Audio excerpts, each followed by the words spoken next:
So, welcome to another show. We've got Christopher Ellingsworth on today, who's the founder of a non-profit called Foundation of a New World. So, welcome to the show, Christopher. Thank you. Thanks for having me. So, understand that you've got an idea, a big idea to change and revolutionize the way that economics is practiced, let's say, across the globe. Where did that come from? What problems can you see that maybe the average Joe on the street can't see?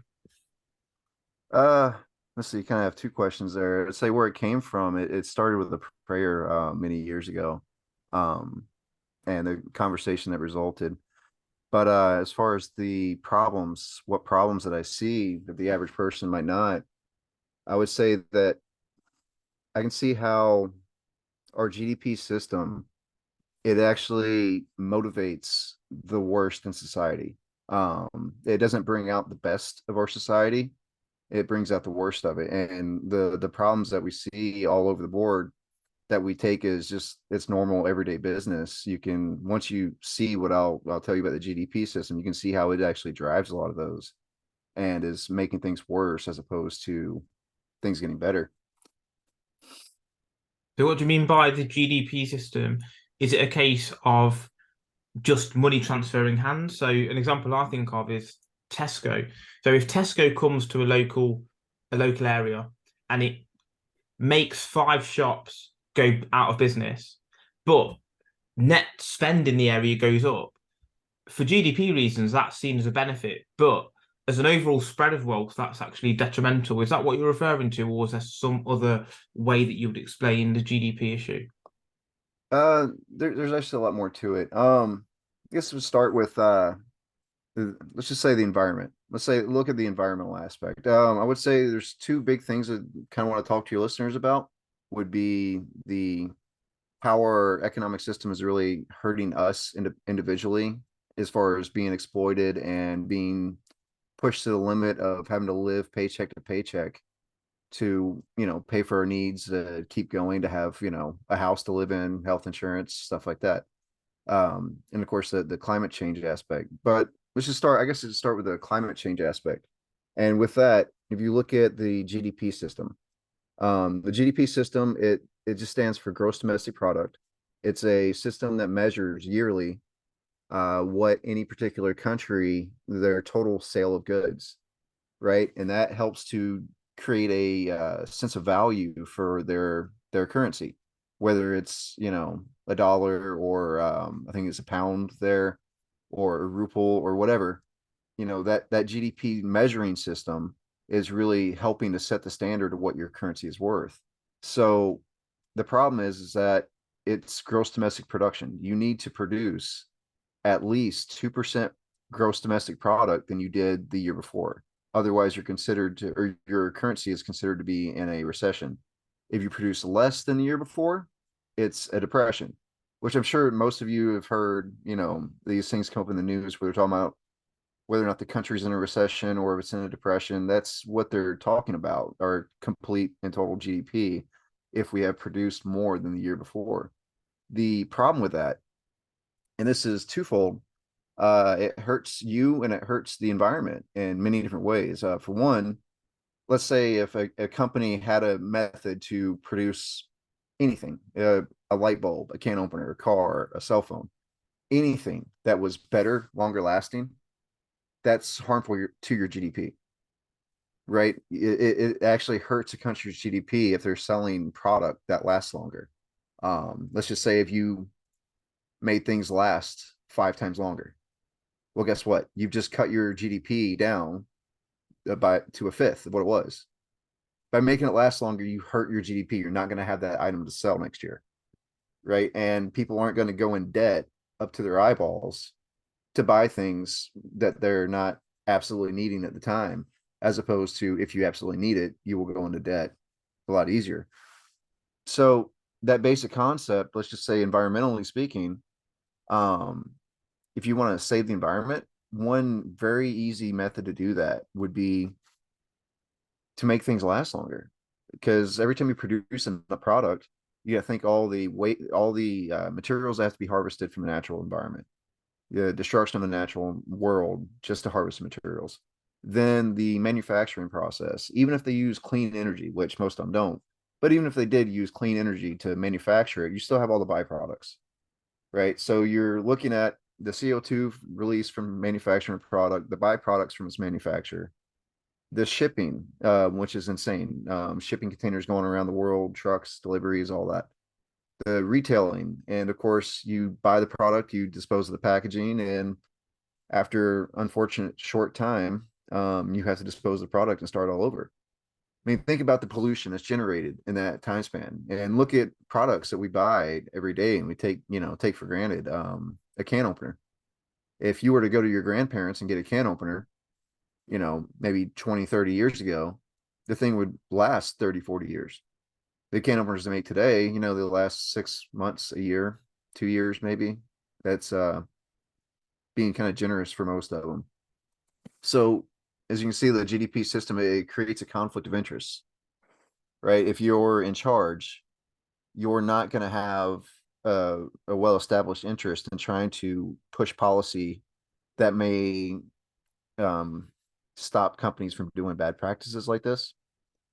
When if you want to, help save the environment and also protect your pocket, you, the customer, the average citizen, you could actually protect them from having to spend way too much money by simply making products that last longer. But you're not going to want to because the GDP system aspect of it. You see that's just kind of one part of the GDP system and how it's hurting us. There's a lot to go at there, and I think there's 4 or 5 different parts that I just want to sort of look at. As you said, recessions and the Fed have a 2% growth rate, don't they? You're meant to grow by 2% every year, and if you have 2 negative quarters of no growth or negative growth, that's a recession, and it's always chasing that growth where you can't always continue to grow, can you? Going back to your point as well on the quality of things. You see that in architecture and cars, don't you? The cars of old and the architecture of old is still standing today, whereas some of the new cars you buy it out of the showroom and it's already broken because it's not in their best interests, as you say, to continue to make quality, especially with cars, for example. Most cars now are sold to businesses on lease agreements, which again, as you said, is part of that system. If businesses buy it on lease, they don't really care about providing cars that have longevity because after the businesses use the car 30, 40, 50,000 miles, they don't really care about the quality anymore. But then is there a fine line between bad products that then get a bad image and no one buys them versus being someone who provides quality? Because at the end of the day, we as consumers are the people who have got control. If something is poorly made, yes, we might fall for it initially, but we don't have to continue to buy those products anymore. And that then maybe for that business, that's the end of their time. And we can then go to a business that maybe does produce something of high quality and lasts longer. There's also an element for me of social class and power. So politicians, for example, can fly first class in their own aeroplanes to a G8 summit to talk about climate change and climate control. And the corporations that produce these products, as you say, with harmful waste and plastics, etc., are allowed to continue to do that on the basis of profit and GDP. Yet we as consumers pick up the tab for that through paying taxes and littering and all of these sorts of things. So what's your thoughts on that, especially in respect of the corporations and politicians versus us at the bottom? Do you think we're picking up the tab for, as you've sort of eloquently put it, the issues of this GDP system? Well, yes, absolutely. I guess my thing is really trying to point out is the conflict of interest that it creates. If you were a leader, let's just say you're all of a sudden the leader of your country, and you knew that these companies were making products intentionally, not just trying to save money on the manufacturer and it happens to be a cheaper product, but no, literally doing everything in your power to make sure this product just isn't going to last long. Even if it didn't cost you a penny more to make a product that was longer lasting, you're still just finding ways that you can make it die faster in order to keep selling it. Now, let's just say again, if you were the president of the country or you're the leader of your country, you have total control and total authority, but you still have to keep your GDP value high. It's not going to benefit you to go after this company and punish them in any way. That's the major conflict of interest there. And it comes down to, environmentally speaking, and of course societal speaking, it's costing us money, it's damaging the environment, it's harmful for all that, and they're going to keep on doing it because they need to keep generating that income. One of the things you had pointed out or you had spoke about was it's kind of the whole argument of the consumer has the power to buy a better quality product versus a worse quality product, and that's a good argument, but it's an old argument. And I'd say the real, I think, give you one perfect example as far as a counter argument to that, and you can look this up, you can Google this. It has to do with the history of the light bulb, and I think it was back in the 20s or the 30s, the major light bulb companies of the world had come together and created their own governing system. Now, what they were doing was they were telling all the companies that they had to make sure their light bulbs did not last longer than X amount of hours, right? If your company produced a light bulb that lasted longer, you would be fined. So they were literally giving out monetary fines to companies if their light bulbs lasted too long. So with that being said, what their engineers were doing, instead of trying to figure out a way to make a better product, they were trying to figure out how to make sure that it did not last longer than they needed to. So you see the argument's always been, oh, well, the companies are just making it cheaper to save money. You see, in this case, it wasn't like that at all. They were actually spending money on engineers. I mean, engineers are well paid. They're not paid, bottom dollar. They're paid very well.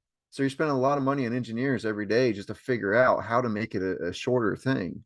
Not trying to save money on the production, but just making it last not as long. And that's really the counter to that argument, is because it's not a matter of, oh, they saved money and made a cheaper product. No, they literally just wanted to find ways to make it die faster. And of course, at the time, I think that was during coming out of the Great Depression here in America, where they needed jobs. So the government, of course, had no problem with allowing them to do that because they needed jobs and they needed to help boost the economy. So they had no problem just keeping people working again and again and again, even though they're producing the same thing, because they definitely needed a way to try to come out of that. And it's, another economic thing that's hurting us. Yeah, I'm 100%. I know of the light bulb thing, and also if you look at Michelin, for example, I know this isn't necessarily the same thing with regards to quality, but it's coming in line with your point of using to try and increase sales and because GDP is obviously a country's sales in some respect, whereas a business has its own profit and loss and revenue. So Michelin, to increase their revenue, they started the Michelin stars, didn't they? Recommending restaurants to ensure that they could sell their tires so people would travel further to restaurants. Yeah. And I know that's not the same thing in respect of poor quality, but it falls in line with your argument to an extent of saying, well, we need to continue you need to use more and more of our product, whether it's beneficial to you or the environment or anything else in that regard, so long as it benefits us and our bottom line and our shareholders, that's all we care about. It's funny as well. I don't know if you know about the oil spill that happened. I don't know what, maybe 10 years ago. Was it BP or Shell? Is that Massive oil spill in the the one that was in Atlantic. Florida? No, it was South- in the Atlantic, I think. Oh, And was it in the Atlantic? I can't remember exactly where it was, but essentially it was classed as a GDP success because the cost, like all the money spent to fix it and repair it, actually spent more money than they would have done otherwise. So it actually boosted GDP. And I'm like, but you don't understand the climate detriment that's been made by spilling this oil, how many millions of animals have died, etc., etc. Coming back to your initial point, because I think this runs a lot deeper than maybe people understand, is that GDP, is that money, is that profit so much more important than anything else available? to us as Yeah, humans. yeah. It's basically the devil of the world. The great evil of the world. It's our money. On one hand, you're hitting on points on profit, and that's like the company's perspective. They're looking at profit. They want to make their profit, right? Your company, the investors, all that, they just want to see a profit. What I keep circling back to is that conflict of interest that really comes down to the government because they're the ones that have the power to regulate. When the consumers can't, which is more often than not, they like to tell us that it's all in the power of our dollar and where we spend our dollar or where we spend our money. That's supposed to be the power of our voice, but it really rarely works out that way. It comes down to the government to actually regulate and put these things down. But when they're, like you said, looking at just the GDP aspect of it, they're not going to. They're not gonna curb these practices if they know they need it. And it comes down to more than just GDP. You look at job dependency, and you really have the same issue. Me, you, and everyone else, we're all job dependent, and because of this job dependency, you have the same problem. If you produce products that last longer, you have less jobs, right? There's that issue. Another thing on the GDP, I really wanted to point out, like another thing that's really bad about the GDP system. I think a lot of people might actually be angry by this, or maybe get a little upset, but it's based on your how much total sales that you have, right? So if the price of major things went down, is that good or bad for GDP? It's bad. It really depends though, because in exporting countries, they reduce the value of their currency in order to sell to reduce the cost that they make stuff to sell more as an overall, even though basically they're making it for a cheaper price. So it's more about the total sales as opposed to the sale price, I think. Does that make sense? Well, I know as far as like housing and healthcare, if the price goes down, it wouldn't be benefiting for us unless, like you're saying, you're trying to like reduce the entire cost of your money so you can export more. But you take a look at the bigger countries, we're not going to do that. We're not going to reduce the value of our currency just so we can, sell more. We're trying to keep our currency high so that we can buy from Yeah. poorer countries without having to spend much money. Importing, yeah, import versus export economy, isn't it? Yeah. But definitely if the price of goods were to go down significantly, it would be harmful, which is likely why you don't see the cost of these goods going down significantly. Housing, healthcare, and so on and so forth. It just keeps going up. Very little actually drops down. But okay, so this GDP issue, for me, there's a couple of facets to this, as well as what you've already mentioned regarding the impacts that it has, and obviously the greed side. But is there a case that you mentioned job dependency a couple of times as well?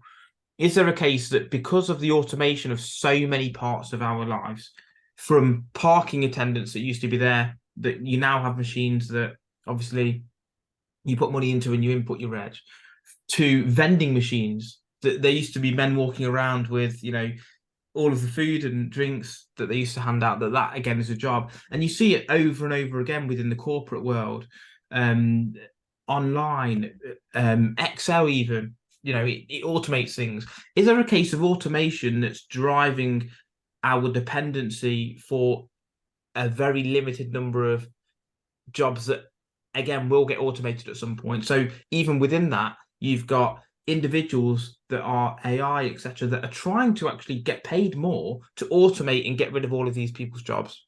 That's the first side of it.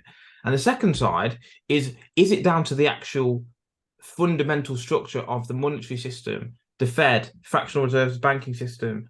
Obviously, in 1971, President Nixon, I think, took the dollar off the gold standard. Then JFK obviously tried to get rid of well, basically put it back on the gold standard, or get rid of the fractional reserve banking system. Is it a case of the actual system forcing us to be greedy, plus the fact that it's getting harder and harder to actually earn an income for the average man, that has created this GDP issue? It's kind of a mixture of things. There's a number of subjects there. I'm trying to figure out which one to respond to first. I'm not even sure where to start here. I think the greed aspect is there on its own. Um, I think what the foundation of a new world is about is building a system that actually addresses some of these problems that I've been listing off.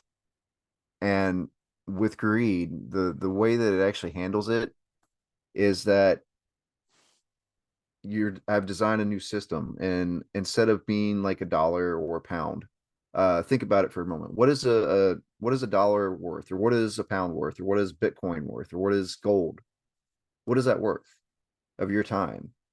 And it's really, you come down to this either one of two things. Either it's just an arbitrary sense of value, or you come down to how much is it that I need. And that's basically what we as a society we live under nowadays. Most of us were paid based off of cost of living, right? And how much is cost of living? That's giving you enough to get by another week, right? If you have a good job, you'll be getting, well paid over cost of living, or just enough, or maybe less than the cost of living. But that's kind of what the value, or the lack of value, the arbitrary value of all of our economic systems has really led us to and allowed. So what we ended up with is, whether it's gold or the dollar, it doesn't really matter. We have this system where we're paid just enough or as little as possible, and we're charged as much as possible, because again, what is an item worth? There's no real sense of measurement. So what I did was I've actually designed an economic system that puts a measurement on that. And by doing so, it reveals the truth. It reveals the truth of what it costs, and also reveals the truth of what it is. You're not, me and you, if we were to trade something right now, that something took time from us to make, right? Let's say I make houses and you make shoes or whatever. It took us an amount of time to actually produce these products. So that is what I'm really trading with you. And if it took me, months to build my product and it took you a few hours to build yours, that is actually the measurement that this system uses. So the system I built is called the hour. So if you take whatever your currency is, imagine instead of having like $1 or 1 pound on that piece of paper, imagine instead that it says 1 hour, right? So as opposed to an arbitrary sense of value for what your time is worth, now you have a true starting point for what your time is worth. Well, an hour of your time should be an hour, right? You can argue more or less depending on what your job is, your skills, maybe how dangerous it is or whatever. But you have a true and measurable starting point, as opposed to being paid off of this cost of living idea that we have been, where you're giving just enough to give by. That's really what cost of living is. You're just enough to get by another week, another, maybe you get a little bit better, so you have it just enough to get by a couple more weeks. As sorry, but that's the first problem that this economic system is actually trying to solve. That us being exploited and being paid too little, charged too much. I guess the other end is it's got a set of rules on it, and that is designed to curb greed, in the sense that it shows you the true cost of a product before all the profit is thrown on top of it. And right now, let's say if you go to buy something, you go to buy a car or a house, or I don't know, food, whatever, you're just getting a price that's thrown at you. Sometimes the price is pretty accurate. Sometimes it's just whatever price they decide to put on it. Your comparison really is nothing more than a comparison. It's what you usually see the product going for. That's your best guess is what it's actually worth. You really have no idea what that product is actually worth.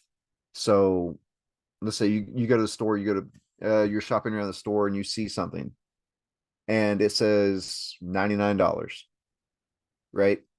You're going to look at it and wonder, is this a good deal? You might, if it's a TV, you'll think, oh, well, I've seen other TVs at this price. That's really your only way to measure that value. Whereas with this, it's designed to take into effect or take into account the actual cost in producing that product. to show you. And that includes the overhead of the company, all the aspects, paying the bosses, paying the people, everything, the actual cost to produce whatever it is next to the price, to curb greed and to help keep that in check so they're not just profiteering left and right. And with your automation comments earlier, this will actually help when that does happen, because it's inevitable that more and more of our jobs are going to become automated. I mean, the robots are going to get better and better. AI is going to get smarter and smarter. It could very well be within our lifetime they have robots on construction sites, walking around doing things. It's not far-fetched future anymore. It's very close. So the real question is what do you charge then? If you, you know, if you, yeah, I guess you have to put in so much money initially to get your automation started, but once it's started and up and running, how much is it really costing you to even build a product? Well, the truth is next to nothing. With our current system, they're going to charge for that product, well, as much as they can get away with. They might charge a little bit less than the competitors, just enough to put them out of business, but not like significantly less than competitors. With my system, once the automation gets beyond a certain point, it's going to show that the true cost of that product is like next to nothing. And considering that people aren't being paid to even produce it, it's going to be a little drastic to ask people for money when they're not actually paying money out. Because I mean, I guess it's easy to get lost in the world, to see the world as this big place. You have so much going on, and to just see your aspect of the world and think that's it. But if you break down the world and make it into some smaller, easier to wrap your mind around, and it gets to be a little bit clearer. If you have a company and you're producing product, right now you don't really see the beginning and end. But if that one company is the only company in the world, for example, let's say you just pick any company that comes to mind, it is the only company in the world. Everyone works for that company, right? Well, if that company isn't paying anyone, where's the money going to come from to buy its product? It's not there. So with the automation, as it becomes more and more, there's not going to be money to even buy their products, unless, of course, you're just working, I don't know, whatever slave labor job is left at the end of the day that they haven't figured out how to automate. Yeah, I I'm mean, sure I I touched on I part I of I that. agree. I think that's going to be the ideal, though, isn't it? I mean, the transition from everyone working, having money to spend at other shops and in other businesses, to the ideal position. Well, I say ideal, I wouldn't enjoy this, but let's call it an ideal position where you never have to work. Everything's built by machines, everything's done by machines. You can just do what you want in terms of hobbies and interests. That's it. You can do art, you can write music, you can write books, and it takes you away from having to do the menial jobs you don't want to do anyway. Okay, fine. That said, if you've got this new system based on what primarily time would you say? And Uh, the because you said time at the start, and then you also said the actual cost of what something is made at. Are they the two yeah, crucial parts? yeah. Well, the first aspect is, like I said, it's an hour instead of a dollar or gold or Bitcoin or a ruble or whatever. So it's hours. It, How many hours? yeah, Okay. like the currency itself would read one in an hour or Okay. 10 in hours Okay. and or 0.5 hours, that type of thing, right? Okay. But then, is there a pushback of greed for that as well? Then, because I don't know about you yourself, but if you've ever had a manual labourer come around your house to fix something like a plumber or someone who's going to do the hedges, for example, you can either pay them a fixed rate for the job or you can pay them an hourly rate. Now, if you pay them a fixed rate, they are more likely to want to do the job as fast as possible so they can get another job. Whereas if you then say, do you know what, I'm going to pay you by the hour, it's in their best interest again to delay and slow down the process. So how would this system combat that particular issue? This system has it has a series of rules. The first three are about setting up that initial base, that is, how much people are paid and how to set up the cost of a product. It's easiest, of course, with a manufactured product, right? As you're saying, with a service, with people who would want to just sit there and try to slow themselves down to make more money. This system has a series of rules. There's 8 total rules, I think it's the fifth or sixth one that goes into the actual service, but it's designed to show, let's just say if they're giving you a quote, it's X amount of dollars to do this job, right? They're going to go in there and try to knock it out as fast as they can.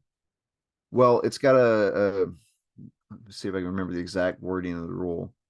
It's designed to show the actual profit that they make on each job doing that. Let's just say if they've done it for however many years, the average profit that they're making over the past year or the past 20, 30 jobs. So like basically they try to quote you, it's going to be $1,000 because it's probably going to take, 6, 8, 10 hours or whatever. It's going to be some huge thing and it takes them half an hour. It's designed to show that. On the other hand, if they're intentionally, like you're saying, you start trying to pay them by the hour and they try to slow it down and take their time, um, yeah, they're going to try to screw you on that. I guess the difference there is if their competitors are going to, put them out of business. I mean, if you're going to see the competitors doing it for less than half of what he's trying to charge, you're definitely not going to pay this guy to keep doing that.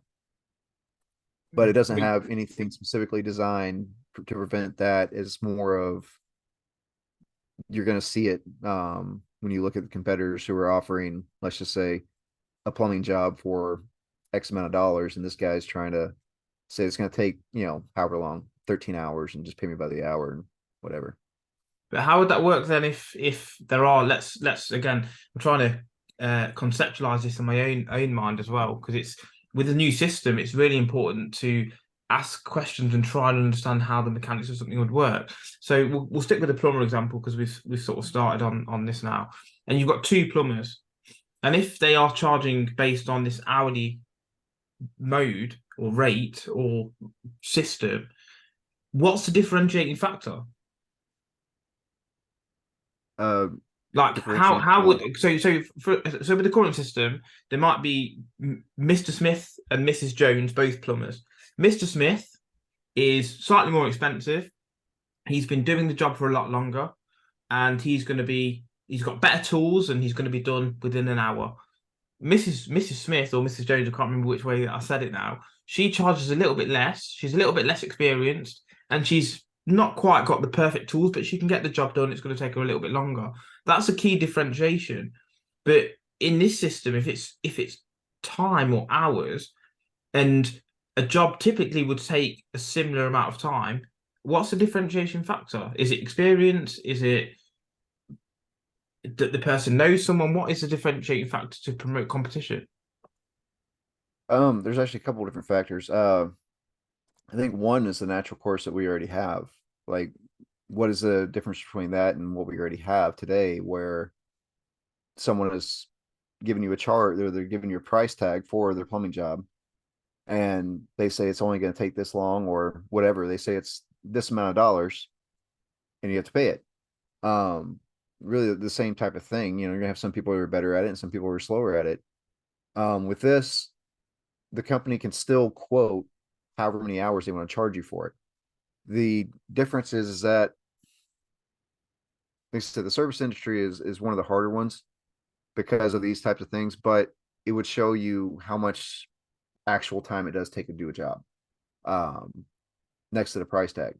And it would be, I can't remember the exact rule off the top of my head. I believe it's the last, this is say 20, the last 20 quotes for that job. And the reason it's written this way is I see it a lot with mechanic shops. Like mechanics would be a pretty good thing as far as the same type of work, plumbing or whatever. Mechanic shops, they have a book that they go by or a computer they go by that says this job should take this many hours. So they charge for it. But then they can do it in like an hour. And with this system, it's designed to show that. If they're quoting people, it's a 10-hour job, making them pay for 10 hours, and they only actually do work on it for an hour. Well, this would show that, hey, it's only taking an hour to do this job. I don't know if you understand that, but it would Yeah, but if yeah. it's if it's then still based on time, then surely it will promote speed of a job as opposed to quality. Yeah. Well, actually no, I'm sorry. I mean, you have that right now. You've always had that. You have promotion of speed or promotion of quality, and which one you prefer to be done more. One check and balance that's actually there is that the eighth rule, and that is with governments. Um, that the government's responsibility is not to provide the wealth for the welfare of the people, but that if the people's needs are being exploited for the profit of others, it's their job to promote or create a competitor to actually lower the cost of those goods. So that's one check and balance that's actually built into the system to basically promote competition to lower these prices if people are trying to get greedy and scam you or whatever, trying to exploit people so that they have to work excessively just because they want to get rich. And basically one person wants an easy dollar or an easy money, so they take it from somebody else. And But that's how of would this course work in a global sense then? So obviously the reason people prefer to live in America than they do Afghanistan is because of the economic system that has been created, that there's a trade of service, there's a trade of products, there is a lot more safety. Again, that's questionable, but let's just stick with that. As opposed to Afghanistan, which is not quite there in terms of economic. Would you still, under this system, see the same thing? And just to sort of put an asterisk next to this, I'm not saying that everyone should be equal, because the reason that these countries have accelerated beyond the others, yes, there is some elements of exploitation, but a lot of it is value based. They've provided a value that's created wealth. So an iPhone, it's a product that people want, and yes, again, you can talk about wastage, etc. But people are willing to pay for it because it provides a value to them personally. Would there still be the same sort of value system within this alternative economy, or would there be a complete shift of how a global market operates? I mean, there would be a lot of shifts, but as far as basically why a lot of people like to come to America is because we have things and you have the opportunity to get things. So none of that would go away. The biggest difference would be you're rich. Uh, it'd be a lot harder for them to basically get rich quick off of your work and off of your labor and off of you in general. That's really what this is designed to do. It's just designed to do that, to prevent you from being exploited so that someone else can get, easy money from you. And that's basically what the problem has been with human society since the very beginning, that, whether it's been kings, or whatever, through slavery and serfdom and so on and so forth, the people have always been exploited by the rich. And that's where, of course, our poverty and our suffering have come from. While they sit around their tables eating like kings, you know, the poor would suffer for it because, well, they didn't have any choice. Today, what we have is similar. You're not bound to the land like you were in serfdom. You're not a slave. You have options to, of course, rise on your own. But the situation is still relatively the same, where you have those that are like kings, where they're taking the wealth from the people to have themselves. But And if this, of course, oh, so, sorry. Go ahead. I was just going to say, but aren't we a lot closer to an equilibrium really of where the lower subset of people are compared to before? As you said, a lot of people in poverty, and then a king who had all the jewelry, all the castles, etc. Most people now have got a house, whether it's rented or not. They can put 3 meals on the table. They can get their hair cut. They can go travel abroad. They're quite free in some respects. Yes, we can talk and go into more detail about obviously the the middle classes being eroded, and there's going to be two social classes, etc. But that is more to do with the automation and how businesses are run. But coming back to your point a moment ago, and Ben Shapiro, I think, sums this up quite well with the pencil factory example. So even if we have this system of time, there's still going to be the man who owns the pencil factory who should earn more than the man who's making the pencil, because he's Oh, taking yes, the risk and he absolutely. set it up. So how would this work for a system that doesn't have monetary valuation? It's more based on the time, essentially. And I know there is a cost, and as you said, there is going to be a cost and a profit, which is shown separately. But Surely Um, the what I think, God, I think one thing you're saying, like you're suggesting it didn't have a monetary value. It still has a monetary value. It's still a money. Like I said, you just trade out whatever is on your bill, your dollar bill or your pound or whatever, you would be trading that out for an hour. So instead of trading in what our currency is, you'd be trading in another currency the same way. So of course there's still that gain. And when it comes to the hour, I never really gotten to properly start as far as the explanation of it. The first two rules really go into as far as people getting more and people getting less. The first rule of the hour is that you shall not pay someone less than, or a person less than half an hour for an hour's work, right? So a minimum wage. The second rule is that anything more than 3 hours for an hour's work is considered part of a company's profit. So yes, there's still differences in who gets paid more, who gets paid less. The difference here is that um, anything above a certain amount is considered part of a company's profit. And being as fair as possible, let's just say if you could sum it up in dollars, I don't know exactly how it would be in pounds, and it's difficult because different areas of the world the pay rates vary so wildly. It's kind of hard to put a mindset on any specific number. But let's just say if it was $50,000 a year, if you're working a 40-hour week, let's just say that was like a standard pay with minimum wage employee getting 25,000 a year. Let's just say if that was the standard. That would mean if you're getting over 100,000 or $150,000 a year, that anything above that would be considered part of a company's profit. So you could be the boss. You could pay yourself $1 million a year, or 2 million, or 10 million, whatever you wanted. That's on you. The difference is you cannot be the boss of a company, pay yourself $10 million a year, and then turn around and say the company is not making a profit. You see the way that rule is working. So when you go to sell your product, you can't be paying yourself millions of dollars a year and then say that, oh, this is just what it costs. It's just really expensive. I'm sorry, but that sucks. It's really expensive. Oh well. Um, that's what we have right now. These big companies. I mean, I don't remember the banking bailouts of 2008 and 9 with Obama. Uh, the same type of thing. They even gave themselves bonuses afterwards. Oh, we're broke. We need more money. They paid it all to themselves. So many situations have gone on over the years where they have to cut their employees' pay or cut their employees' health benefits or raise the price of the product, and they all do this while saying, "Oh, the company doesn't make enough money." You're paying it to yourselves. You're making money hand over fist, but you're basically playing a game and act like you're not when it's all going in your pocket. So that rule right there is designed to actually stop that. It's not designed to keep you from ever getting above a certain point. It's just designed to stop you from pretending and making it look like you're not making any money when it's going into the owners or the top group of people who are owning it, running it. It's all going in their pocket and just pretending like they're not making a profit at all. And of course, the third rule, and that's what closes that loop, is that the cost before profit of a product has to be listed next to the price.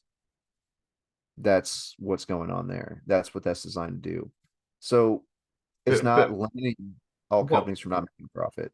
what would I know you said about the bankers' bonuses and the CEO's profits not or drawings not being taken into the cost of a product or service, but is there a rule that's set that you've created to say what is going to be included? Because you can make stuff up. You can say, oh, I had to do this, and that's incorporated into the cost of the products or service as well. That one don't have specifics on every single thing. I mean, really, you can't. You sit there. I mean, you could make a dictionary or imagine the old encyclopedias of if you try to go in every single thing of what can't be in someone's cost. I think, if you were a business and you wanted to, oh, well, I have to have a zebra here and the zebra has to have a caretaker and stuff like that.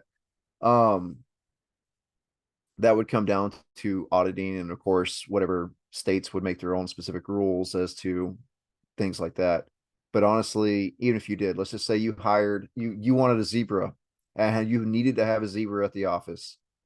And of course that zebra needs 3 caretakers and you're hiring and paying for these caretakers. Well, even though that's not has nothing to do with your pencils and you selling your pencils, um, you're actually paying the zookeepers, and you're paying, the zebra, or not for the zebra, but you're paying the people who take care of it, and you're paying for the food and everything like that. So it actually is an honest cost. It's not money going in your pocket unless you're, robbing the zookeepers afterwards. But I don't see how it would really benefit you. Let's just say if you own the pencil factory, it's not really going to benefit you to have the zookeeper there, unless you just really wanted a zookeeper.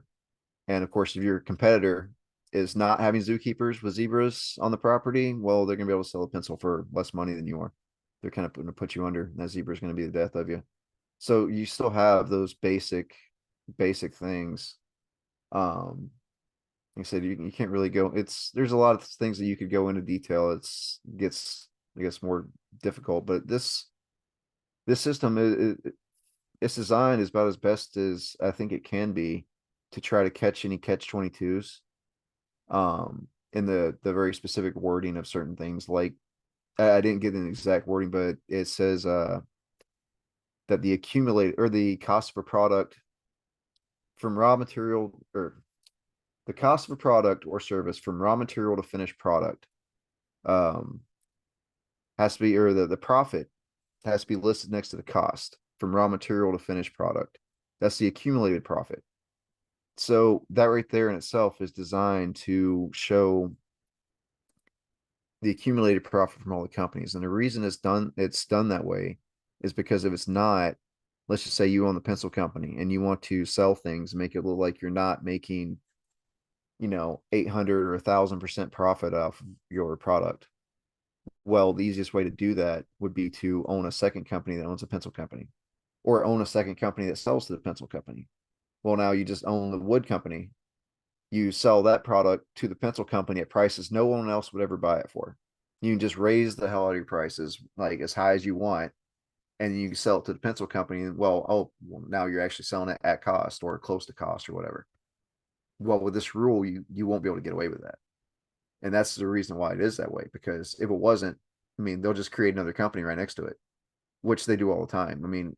I think damn near every company that we know is owned by another company. I'm not even sure what original companies are anymore. If you do research on most of them, they're all subsidiaries or whatever of some larger conglomerate. Yep, I can't even say that word Yeah, right. it's like Nike do it, don't they, with the branding? They have like Nike own the business in some, I don't know where the country is, for example, and they make all the profits because they own the branding for Nike. But then all these other subsidiaries of Nike basically pay that company because that's the one that owns the rights for it. But they're making substantial profits in these other countries, America, the UK, but they're not actually realizing those profits, as you said, because all those profits are going to the other company that has the ownership, has the rights. And as you said about the cost price, it doesn't work exactly the same as that, but they don't actually own that product to be able to sell. Yeah, I think they probably do that right now with a lot of companies just to get around taxes.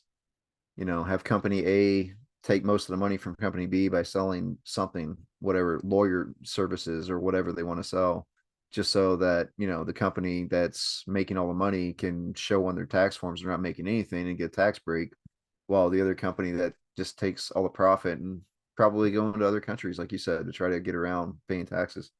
But isn't this basic economics though? So governments encourage businesses to come and house in their country, offer them sort of tax regimes to say, look, we're not going to tax you that much, but can you just come and house yourself here? So then the average Joe can get a job there and get taxed through PAYE or taxed through their job, basically income tax.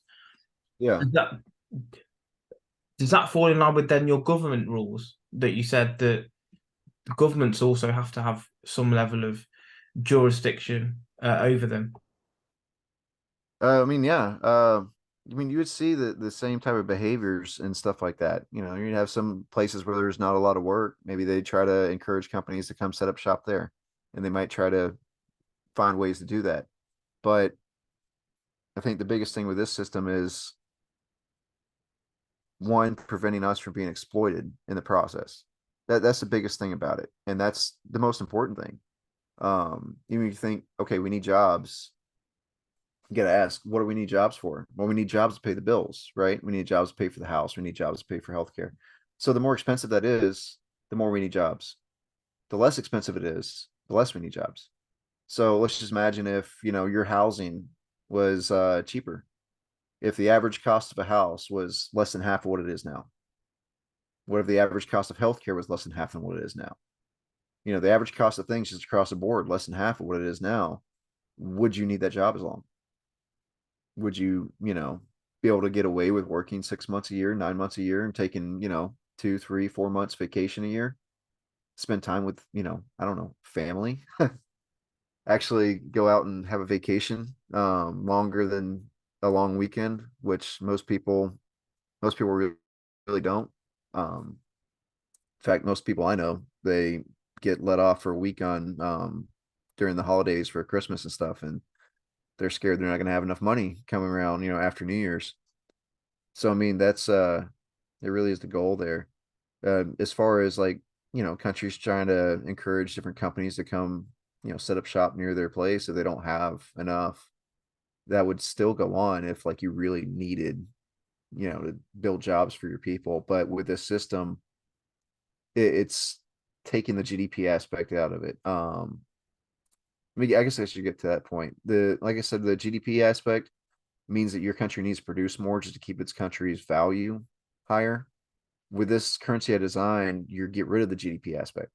It goes back to an actual backing system instead of gold or any sort of, as far as like gold or wood or anything like that. You're not using that. You're using a infrastructure backing. So let's just say if you started from zero, you build a city from ground zero and you build it up. The infrastructure that the city owns, the money that's paid for that is given to the people. That's the money on the market. And that's what you would have, to buy and sell with, So as if you opposed to needing to produce more every year constantly.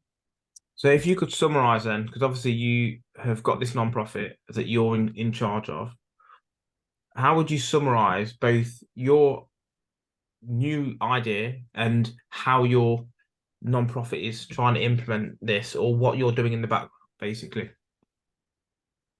Right now, the goal, the foundation of New World is to build a blueprint for countries to have a brighter and more prosperous future by building a city for those in need and a system to eliminate poverty, curb greed, value life, protect the environment simultaneously. That would be, I guess, the summary of the core purpose of it. Um, Not sure if that was what you're looking for. If you're looking for more of a summary of the basics of what's wrong with our system and what I believe that this one addresses, like if that's the summary you're looking for, I would say the summary would be that the our current economic system does nothing, next to nothing, to prevent us from being exploited. Has a very arbitrary lack of value in the dollar itself or in our currencies themselves, allowing us to be exploited, making us job dependent, making us need jobs more, hurting the environment, destroying the environment in multiple different ways. Then of course the GDP aspect of it convinces us and drives us as a society from the top down, all the way from the top to all the way to the bottom. It drives us to produce more consistently each and every year, which the earth is never going to be able to handle. We're never going to be able to keep up with this constant growth cycle. And those are the biggest problems that would bring up with our economic system the way it is. My economic system that I've designed, like I said, it has a value and it has a measure for the actual cost of a product to show it to you. You can decide if you are able to pay more or not, but it actually shows you the cost to help keep greed from getting out of hand, keeps you from being exploited to the point where you are just going to work till you're dead to pay for everyone else's wealth. And at the same time, it takes away that need of the GDP system where you have to produce more to have your money be worth anything. If you don't just keep producing, your money isn't worth anything, right? Well, with this, you're going back to a value-based system where that money actually has a backing. The money on the market is actually backed by something. So you don't need to produce more and more and more. And the reason I didn't go with something like gold for backing is because, well, let's just say if you have 1 million people in a country, you don't have one drop of gold. Does that mean that their work is worth nothing? Does that mean that you can basically use them as cheap labor for the rest of the world? No, their time is worth something. Unless, they're unskilled labor, their time is just as valuable as yours. If, they're educated the same as you are, they're just as capable of working as you are. Their time should be just as valuable as yours. There's no reason they should be less than you. Paying them less basically it puts it in our mind, and it has put in our mind, I'd say, most of our entire lives. I know mine, for my life, you talk about people in China getting paid pennies on the dollar. It makes them seem worth less just in that basic statement. So yeah, this system is designed to address those issues, and the goal of the Foundation of New World is actually build a small scale city to basically test this theory, to take this currency and prove it, to show it, to find any types of flaws that you're talking about, to find any of them. If the system needs to be tweaked and fixed in any way, expose those problems, find them, figure out the solution to it, and actually to do it. And if it actually does work, to basically shine a light on it for the world to see. Look, follow this system. You can live a better world. You can live a better life in a better world. You can be liberated from other people's greed. You don't have to live your entire life working so someone else can sit around and do next to nothing and live like a king for it. That's what this system's designed to do. That's what the Foundation for New World's designed to do. I like Sorry, I went way it's into all a right. tangent. No, it's good, and I like that philosophy of yeah, do a test and shine a light on it, and actually find the problems, because I think this is one of the big problems with society and people in general is they want to, if they know something's wrong, or they are scared to have something tested, to bring up the flaws. The whole point, really, to make Yeah, something foolproof is to bring up its issues, because you need to see what the foundations of something is built on. If it's not built on anything strong, it's going to fall at the first hurdle. People get stronger at the gym by overcoming obstacles or whatever else. So it's good that you've got that sort of mentality. If people want to reach out to you and learn more about your idea, economic idea, where can they reach you? if you go to the website, it's www.thefoundationofanewworld.com. There's links to the social media pages, YouTube, Facebook, Twitter, even a Tumblr. And of course, you can find on the website, you can find a contact me page. You can also donate on there. The three ways this needs to succeed would be, of course, donations to make it possible to even try to build the city. Following and sharing the message is huge too, because if no one hears about this, even if you handed me the money right now and I was able to go build this, if no one's heard about it, there's no light being shined on it. No one's seeing it. Like literally, if this works exactly as designed, or even if there's something you have to tweak along the way to get it to work as designed, as it's supposed to, if no one sees it, there's going to be those who want to stop it.